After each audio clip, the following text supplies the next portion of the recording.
आज हम पढ़ने वाले हैं Kohlrausch law of migration of ion. एक बात पहले क्लियर कर देता हूँ, ये कोलरोच के साथ मेरा 36 का आंकड़ा है, तो मैं के लो, इसको मैं के लो से बोलूंगा, ठीक है। पूरी वीडियो में इसको के लो बोलूंगा, ठीक है। तो के लो की अगर हम बात करें तो के लो ऑफ माइग्रेशन ऑफ आयन हमें बोलता है कि जो लिमिटिंग मोलर कंडक्टिविटी होती है, मतलब मोलर कंडक्टिविटी की जो मैक्सिमम वैल्यू होती है इनफाइनाइट डाइल्यूशन पे, उसी को हम बोलते हैं लिमिटिंग मोलर कंडक्टिविटी। तो मैक्सिमम वैल्यू में हम नोट लगा देते हैं, ध्यान रखना है। तो लिमिटिंग मोलर कंडक्टिविटी जो होती है किसी भी इलेक्ट्रोलाइट की, उसे हम लिख सकते हैं कैटायन प्लस एनायन की कंडक्टिविटी का सम। देखिए जैसे एग्जांपल देखिए यहाँ पे, जैसे NaCl है, NaCl हमें बोल रखा है NaCl जो है वो टूटता है Na प्लस और Cl माइनस में। तो अगर हम लिमिटिंग मोलर कंडक्टिविटी NaCl की निकालनी है तो हम निकाल सकते हैं limiting molar conductivity of Na plus plus limiting molar conductivity of Cl minus. तो दोनों की कंडक्टिविटी को, कंट्रीब्यूशन को जब हम ऐड करेंगे तो वो हमारा कहलाएगी limiting molar conductivity of that NaCl, ठीक है। जैसे CaCl2 है यहाँ पे, तो CaCl2 जो है वो किस में ब्रेक होगा, CaCl2 हमारा ब्रेक होगा, एक सेकेंड ना, CaCl2 हमारा ब्रेक हो जाएगा किसमें, Ca2 plus plus 2Cl minus में, इसमें ब्रेक होगा। तो अगर हमें क्या निकालना है, अगर हमें लिमिटिंग मोलर कंडक्टिविटी निकालनी है किसकी, CaCl2 की, तो वो कैसे निकलेगी, वो निकलेगी lambda naught m of Ca2 plus cation और प्लस लैम्डा ट्वाइस, ये 2 है ना यहाँ पे, तो 2 लिख देंगे यहाँ पे, 2 lambda naught m of Cl minus. Clear हुआ इतना? इस तरह से हम निकाल सकते हैं। जैसे हमें AlCl3 की निकालनी है लिमिटिंग मोलर कंडक्टिविटी, तो इसकी लिमिटिंग मोलर कंडक्टिविटी हम कैसे निकालेंगे, किस में टूटेगा, Al3 plus plus 3Cl minus. तो अगर हमें निकालना है limiting molar conductivity of AlCl3, तो हम लिखेंगे lambda naught m of Al3 plus plus ये 3 कोफिशिएंट में, तो 3 lambda naught m of Cl minus. Clear हुआ इतना? तो इस तरह से हम करेंगे। तो ये ही बोलता है केलो हमारे पास की जो लिमिटिंग मोलर कंडक्टिविटी होती है किसी भी इलेक्ट्रोलाइट की, उसे हम रिप्रेजेंट कर सकते हैं कैटायन और एनायन के इंडिविजुअल कंट्रीब्यूशन से, ठीक है। उसे हम रिप्रेजेंट कर सकते हैं as a sum of individual contribution of anion and cation of an electrolyte. मतलब अगर हम lambda naught m of cation और लैम्डा नॉट ऑफ एनायन अगर हम ऐड कर दें तो वही हमारी कहलाएगी उस पर्टिकुलर इलेक्ट्रोलाइट की लिमिटिंग मोलर कंडक्टिविटी। तो इस तरह से हम निकालते हैं लिमिटिंग मोलर कंडक्टिविटी को। अब इसकी जो एप्लीकेशन है केलो की, वो ढेर सारी एप्लीकेशन है, 3 एप्लीकेशन हम आज की इस वीडियो में डिस्कस करेंगे, काफी इंपॉर्टेंट है तीनों एप्लीकेशन। तो सबसे पहले बात करते हैं फर्स्ट एप्लीकेशन से इसकी, जो की है टू कैलकुलेट मोलर कंडक्टेंस और equivalent conductance eight infinite dilution. कि इनफाइनाइट डाइल्यूशन पे मोलर कंडक्टेंस या इक्विवेलेंट कंडक्टेंस निकालने के लिए अगर हमें दिया जाए तो हम कैसे निकालेंगे। तो एग्जांपल के थ्रू समझाता हूँ, ठीक है, फिर क्वेश्चन के थ्रू समझेंगे, पहले एग्जांपल समझेंगे। तो ये लाइन अपने आप समझ में जाएगी मैं क्या समझाना चाह रहा हूँ। जैसे मान लीजिए हमें क्या बोल रखा है, हमें बोल रखा है कि NaCl गिवन है। क्या गिवन है? NaCl के लिए NaCl की लिमिटिंग मोलर कंडक्टिविटी हमें दे रखी है, मतलब इनफाइनाइट डाइल्यूशन पे x कितनी दे रखी है, x, ठीक है। HCl गिवन है, HCl की लिमिटिंग मोलर कंडक्टिविटी हमें दे रखी है कितनी, y। और हमारे पास गिवन है सोडियम एसीटेट CH3COONA, इसकी लिमिटिंग मोलर कंडक्टिविटी जो है वो हमें दे रखी है z। कितनी दे रखी है, z। और हमें पूछ रखा है कि CH3COOH की लिमिटिंग मोलर कंडक्टिविटी निकालो। CH3COOH की लिमिटिंग मोलर कंडक्टिविटी निकालो। तो कैसे निकालेंगे? तो निकालने के लिए हमें सबसे पहले बनानी पड़ती है टारगेट इक्वेशन। क्या बनानी पड़ती है? Target equation.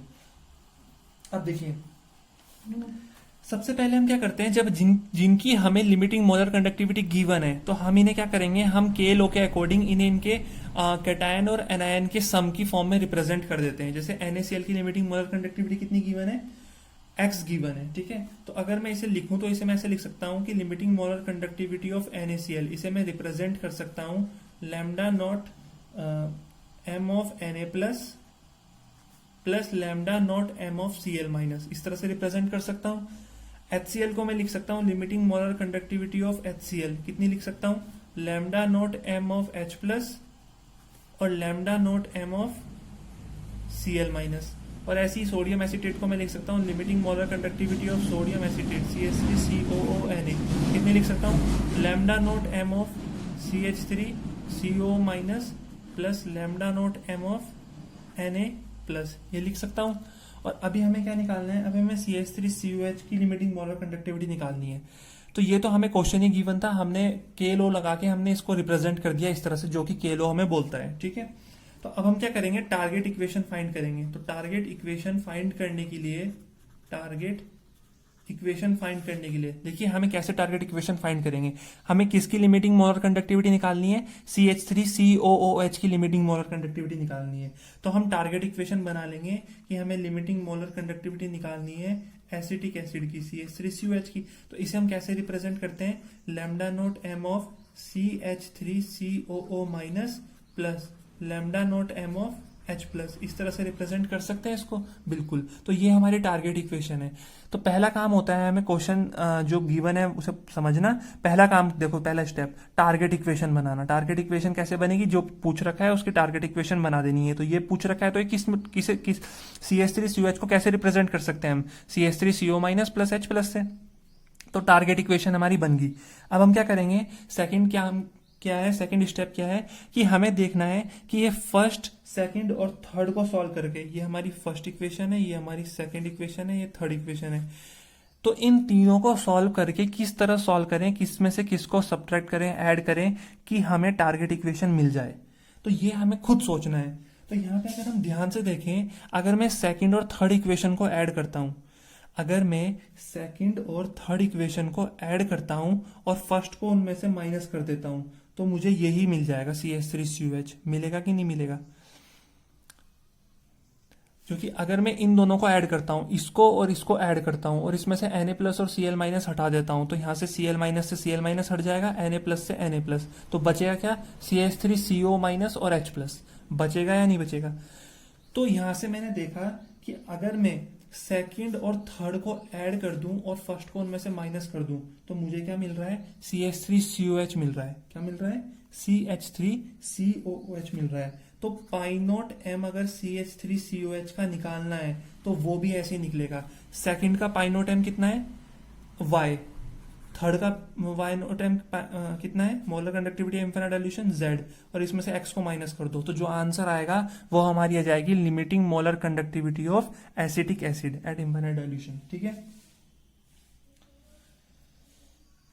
तो इस तरह से निकालना है, टारगेट इक्वेशन बनानी है हमें, क्लियर हुआ। तो हमें सबसे पहला काम है टारगेट इक्वेशन बनाने का, और फिर देखना है जो इन्फॉर्मेशन हमें गिवन है उससे टारगेट इक्वेशन कैसे बनेगी, किसमें से किसे सब्ट्रैक्ट करना है। तो जैसे हमने कहा कि सेकंड प्लस थर्ड को ऐड करके अगर हम वन को उसमें से माइनस कर दे तो हमें क्या मिलेगा, CH3CO माइनस और H प्लस मिल जाएगा। तो हमने कहा ठीक है, हमें यही तो चाहिए। तो हमने कहा सेकंड प्लस थर्ड मतलब y प्लस जेड करो माइनस x कर दो, तो जो आंसर आएगा वही हमारा होगा limiting molar conductivity of acetic acid, या हम बोल सकते हैं molar conductivity of acetic acid eight infinite dilution. तो इस तरह से हम बोल सकते हैं। अब ऑब्वियस सी बात है, बिल्कुल क्लियर तो नहीं हुआ होगा, लेकिन एक जनरल आइडिया मिल गया होगा किस तरह से करेंगे। अब अगर इसे बिल्कुल क्लियर करना है, क्लियरली समझना है, तो इसके ऊपर करते हैं हम न्यूमेरिकल प्रॉब्लम एक सॉल्व, ठीक है, अच्छी से न्यूमेरिकल प्रॉब्लम। तो चलिए न्यूमेरिकल प्रॉब्लम की तरफ चलते हैं। देखिए यहाँ पे न्यूमेरिकल प्रॉब्लम की अगर हम बात करें तो सबसे पहले हमें गिवन है limiting molar conductivity of NaCl, HCl and NaAC, sodium arsenic, कितनी गिवन है, इतनी, ये रिस्पेक्टिवली इतने गिवन है, साइमन सेंटीमीटर स्क्वायर पर मोल। हमें लिमिटिंग मोलर कंडक्टिविटी निकालनी है HAC की, ठीक है। तो सबसे पहले हम अगर बात करें NaCl के लिए हमें लिमिटिंग मोलर कंडक्टिविटी दे रखी है कितनी, 126.4। HCl के लिए हमें कितनी दे रखी है, HCl के लिए दे रखी है 425.9, और NaAC के लिए हमें दे रखी है कितनी, 91। क्लियर हुआ। तो अब हम क्या करेंगे, यहां से हम limiting molar conductivity of NaCl, इसको हम रिप्रेजेंट कर सकते हैं कैसे, pi naught m of Na plus plus pi naught m of Cl minus, और limiting molar conductivity of HCl, इसे हम रिप्रेजेंट कर सकते हैं pi naught m of H plus और pi naught m of Cl minus, represent कर सकते हैं इस तरह से, ठीक है। और ऐसे ही हम limiting molar conductivity of NaAC को रिप्रेजेंट कर सकते हैं pi naught m of Na plus और pi naught m of AC-, इस तरह से रिप्रेजेंट कर सकते हैं। तो ये हमारी बनी फर्स्ट इक्वेशन, ये बनी सेकेंड इक्वेशन और ये बनी हमारी थर्ड इक्वेशन। अब हमारा पहला स्टेप क्या है कि टारगेट इक्वेशन बनानी है। तो टारगेट इक्वेशन हमें किसका निकालना है, तो ये निकालना है HAC का। तो इसे हम लिख सकते हैं lambda naught m of H plus lambda naught m of AC-। अब हमें देखना है कि हम किस में से किसको ऐड और सब्ट्रैक्ट करें कि हमें ये मिल जाए, lambda naught m of H plus lambda naught m of AC-, ये हमें मिल जाए। तो अगर हम यहां से ध्यान से देखें तो अगर मैं सेकंड प्लस थर्ड करता हूं तो करते हैं, चलो सेकंड प्लस थर्ड, ठीक है। मैं क्या कर रहा हूं, सेकंड प्लस थर्ड कर रहा हूं। तो सेकंड क्या है, lambda naught m of H plus lambda naught m of Cl- plus lambda naught m of Na plus lambda naught m of AC-। और माइनस कर देता हूं इसमें से फर्स्ट को जब मैं माइनस करूंगा तो ये हो जाएगा lambda naught m of Na plus, और ब्रैकेट खुलेगा तो ये भी माइनस हो जाएगा, lambda naught m of Cl- हो जाएगा। अब देखिए इस plus lambda naught m Cl- से minus lambda naught Cm cancel हुआ, इससे ये कैंसिल हुआ। तो फाइनली हमारे पास क्या बच रहा है, lambda naught m of H plus और lambda naught m of AC- बच रहा है ना फाइनली। तो हमें यही तो चाहिए था। तो हमें जो रिक्वायर्ड था वो हमें मिल चुका है। कैसे मिला, सेकंड प्लस थर्ड माइनस 1 करके।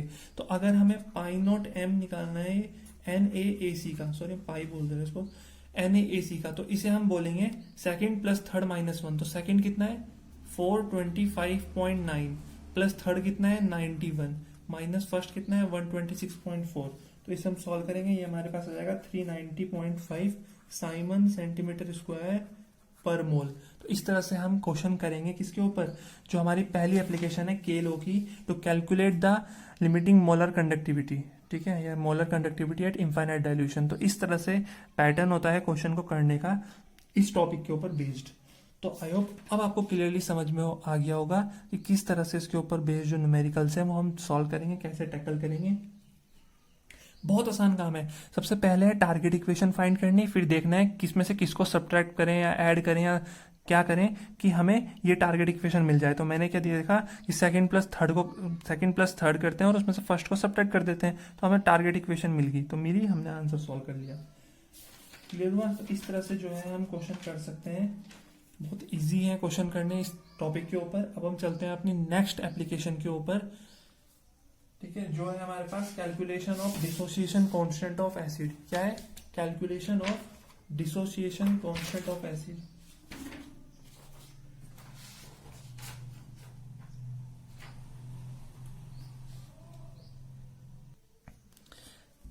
या डिसोसिएशन कांस्टेंट ऑफ एसिड से हम इससे पहले एक और एप्लीकेशन पढ़ते हैं, वो है कैलकुलेट डिग्री ऑफ डिसोसिएशन। ठीक है, डिग्री ऑफ डिसोसिएशन कैसे निकाली जाती है किसी भी इलेक्ट्रोलाइट की, मतलब वो कितना % टूटेगा, किस हद तक वो टूट रहा है, उसी को हम बोलते हैं डिग्री ऑफ डिसोसिएशन। तो कैसे निकालेंगे, तो ध्यान से समझेंगे।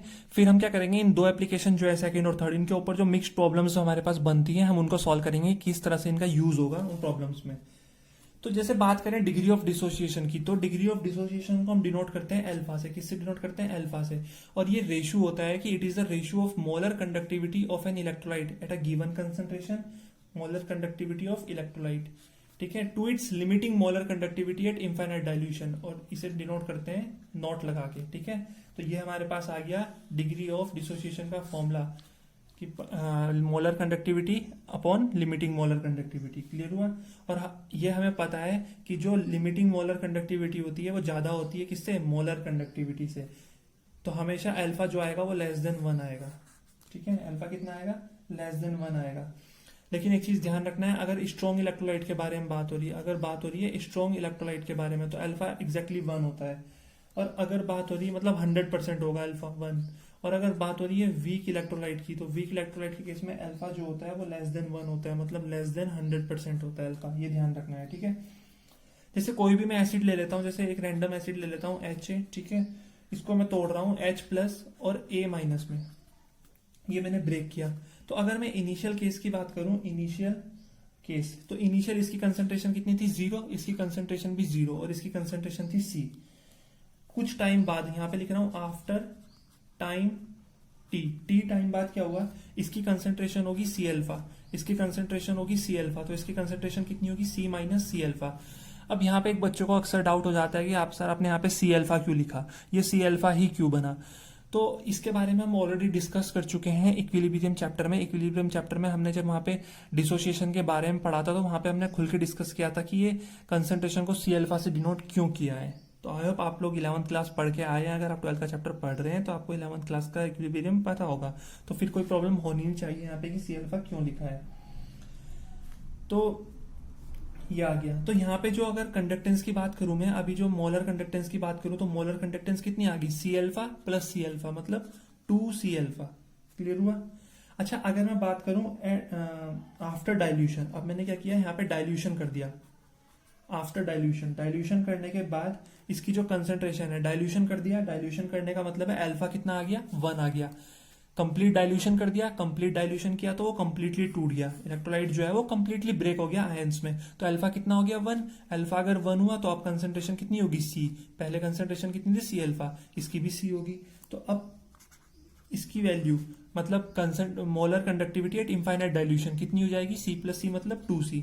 तो अल्फा क्या होता है हमारे पास, यहाँ पे देखिए ये मोलर कंडक्टिविटी कितनी है हमारे पास 2c अल्फा, और हमारे पास molar conductivity at infinite dilution मतलब लिमिटिंग मोलर कंडक्टिविटी कितनी है ये 2c। तो 2c से 2c कैंसिल हो गया, तो यहाँ से अल्फा आ गया molar conductivity upon limiting molar conductivity आ गया, हो गया प्रूफ।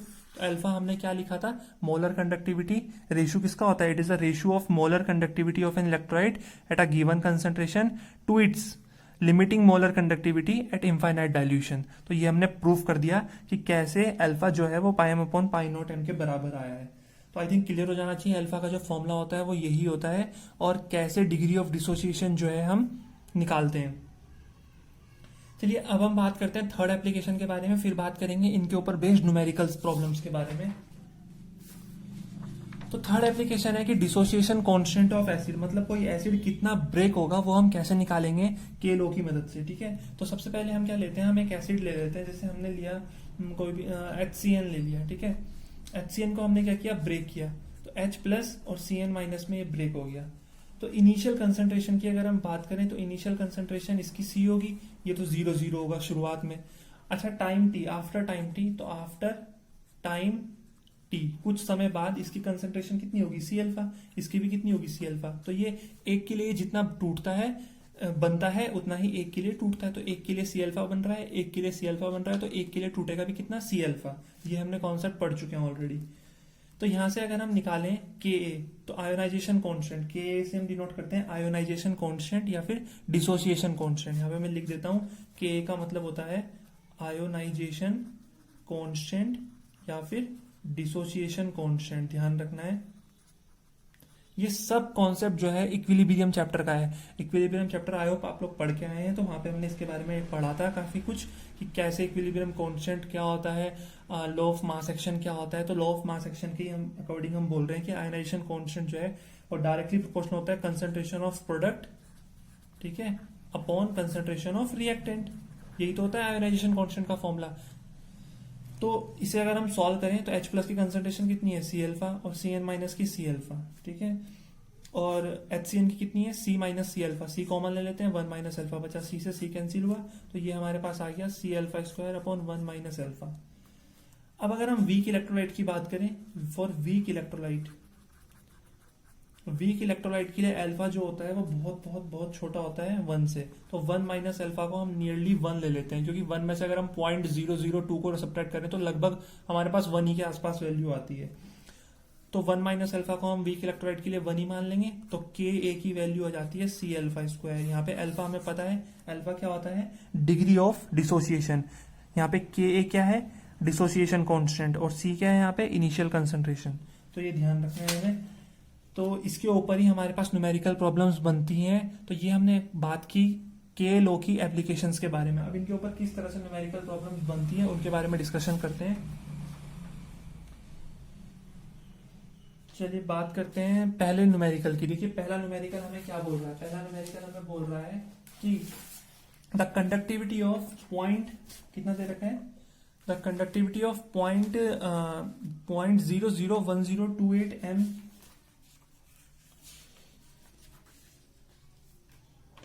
एक सेकेंड ना,